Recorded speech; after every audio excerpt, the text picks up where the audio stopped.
Hello and welcome to the money 9। मैं हूं आपके साथ सिमरनजीत सिंह। 27 मई को यह खबर आई कि देश की दूसरी सबसे valuable listed firm HDFC bank limited में 45 करोड़ रुपए की गड़बड़ी पाई गई है और अब 3 और बैंकों में गड़बड़ी सामने आई है, जिसके बाद आरबीआई ने तीनों बैंकों पर बड़ा एक्शन लिया है।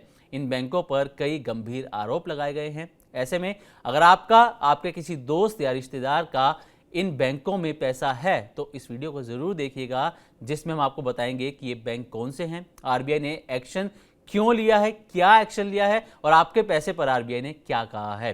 दरअसल आरबीआई ने 3 कोऑपरेटिव बैंक्स पर कार्रवाई करते हुए कुल 6 लाख रुपए का जुर्माना लगाया है, यानी हर एक बैंक पर 2 लाख रुपए का जुर्माना लगाया गया है आरबीआई की तरफ से। इनमें अलग अलग नियमों के उल्लंघन पाए गए। किसी बैंक में केवाईसी यानी कि नो योर कस्टमर नियमों का ठीक से पालन नहीं किया गया, तो किसी बैंक पर लोन नियमों को नजरअंदाज करने यानी कि अपने लोगों को फायदा पहुंचाने या रिस्की लैंडिंग जैसे आरोप लगे। आरबीआई का कहना है कि यह कार्रवाई रेगुलेटरी कंप्लायंस मजबूत करने के लिए की गई है ताकि बैंकिंग सिस्टम सुरक्षित रहे। अब ये 3 बैंक कौन से हैं ये जान लीजिए। पहला है पुणे का श्री लक्ष्मी कोऑपरेटिव बैंक। इसमें आरबीआई की जांच में पाया गया कि बैंक ग्राहकों के खातों की रिस्क कैटेगरी की समय समय पर समीक्षा नहीं कर रहा था, जबकि नियम के मुताबिक हर 6 महीने में बैंक अकाउंट्स का रिस्क रिव्यू जरूर होता है, लेकिन बैंक ऐसा करने में फेल रहा।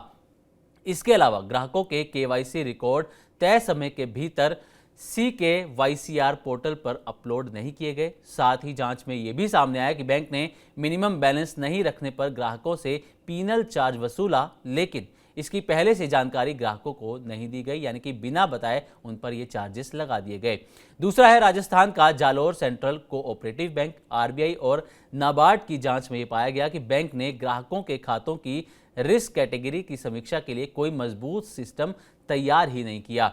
बैंकिंग सेक्टर में ये प्रोसेस बेहद ज़रूरी मानी जाती है ताकि संदिग्ध गतिविधियों पर नज़र रखी जा सके। केवाईसी अपडेट प्रक्रिया में भी चूक पाई गई। बैंक अपने ग्राहकों के केवाईसी डॉक्यूमेंट्स तय समय पर अपडेट नहीं कर रहा था। इसी वजह से बैंक पर 2 लाख रुपए का जुर्माना लगाया गया।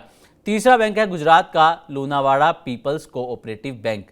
आरबीआई की जांच में सामने आया कि बैंक ने ऐसे लोन मंजूर किए जिनमें बैंक डायरेक्टर्स के रिश्तेदार गारंटर बने हुए थे। आरबीआई के नियमों के अनुसार इस तरह के मामलों में हितों के टकराव की संभावना रहती है और ऐसे लेन देन पर सख्त निगरानी जरूरी होती है।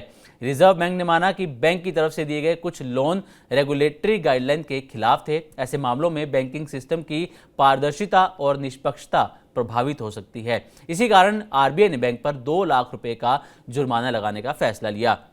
हालांकि यहां ग्राहकों के लिए सबसे जरूरी बात यह है कि आरबीआई ने इन बैंकों का लाइसेंस रद्द नहीं किया, सिर्फ मॉनेटरी पेनल्टी लगाई गई है, यानी ग्राहकों को घबराने की जरूरत नहीं है। बैंक का कामकाज जारी रहेगा, लेकिन ये कार्रवाई एक वार्निंग जरूर मानी जा रही है कि आरबीआई अब छोटे बैंकों पर भी कड़ी निगरानी रख रहा है।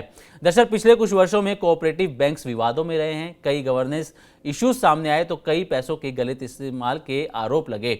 इसी वजह से आरबीआई लगातार नियमों को सख्त कर रहा है। अब जाते जाते जरा एचडीएफसी बैंक वाला मामला भी आपको समझा देते हैं। दरअसल 27 मई को मीडिया रिपोर्ट्स में दावा किया गया कि Maharashtra state road development corporation को लगभग 45 करोड़ रुपए के ब्याज भुगतान को लेकर जांच चल रही है।